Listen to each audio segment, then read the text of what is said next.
La clé de la communication. Découvrez la puissance de l'empathie. Sans le langage, nous vivrions dans un état de chaos émotionnel. Notre cerveau nous a donné le potentiel de communiquer de toutes sortes de manières extraordinaires.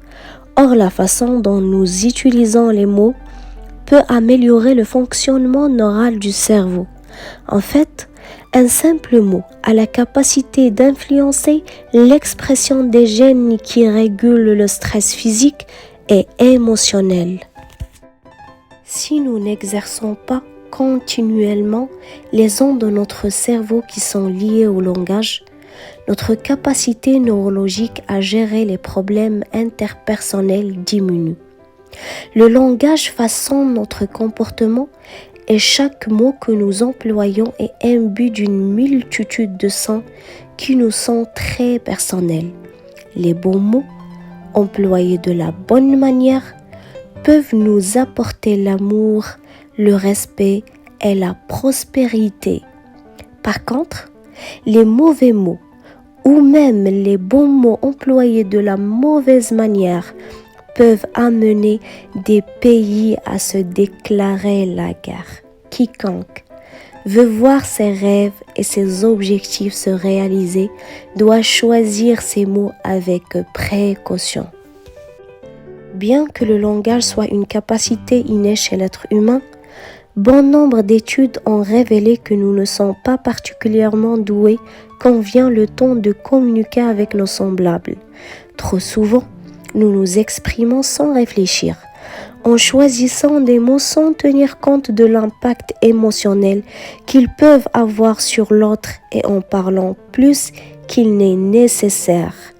Notre capacité d'écoute est plus faible, et plutôt faible, et sans nous en rendre compte, nous ne portons pas suffisamment attention aux messages subtils que l'autre nous transmet à travers ses expressions faciales, ses gestes, le timbre et la cadence de sa voix.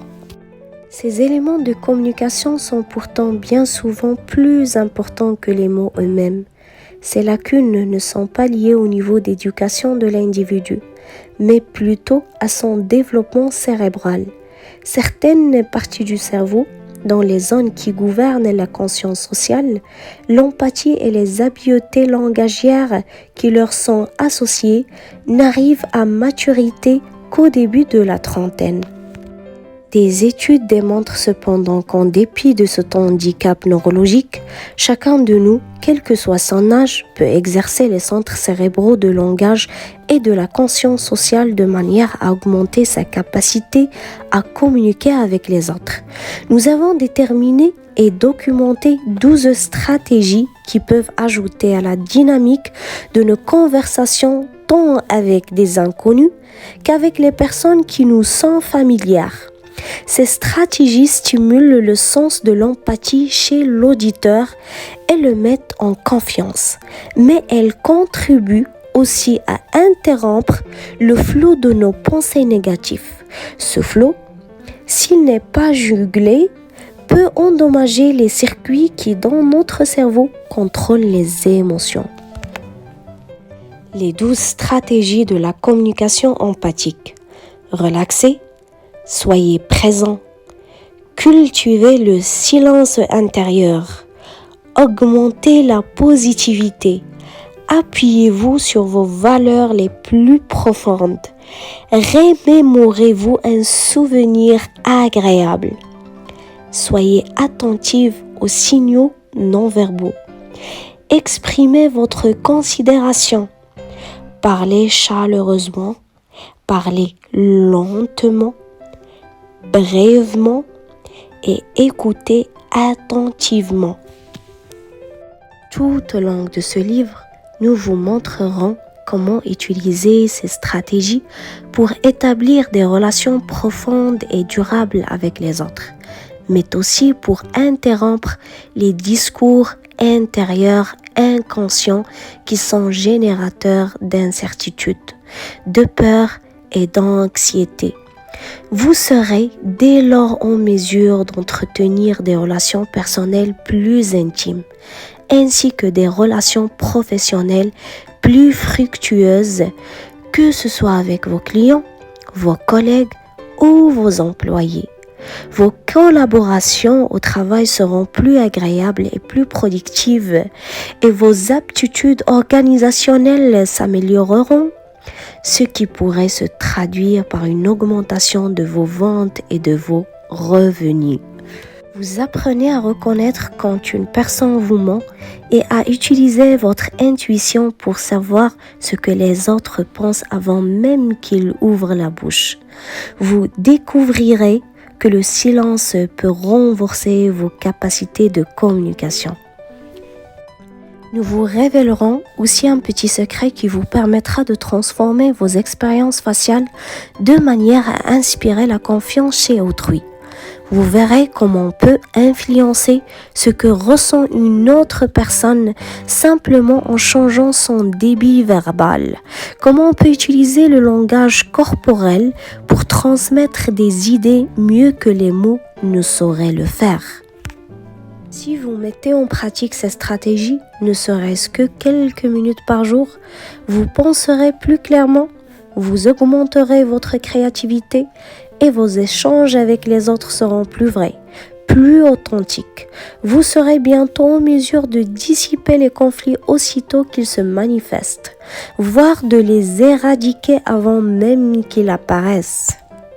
Les études que nous avons réalisées sur les fonctions cérébrales, de même que les plus récentes recherches dans les domaines du langage, de la communication et de l'affect, démontrent que les stratégies que nous proposons ici peuvent améliorer la mémoire et les fonctions cognitives de l'individu et, simultanément, apaiser son cerveau de stress, d'anxiété et d'irritabilité, à tant de facteurs qui minent nos capacités de communication et d'interaction sociale.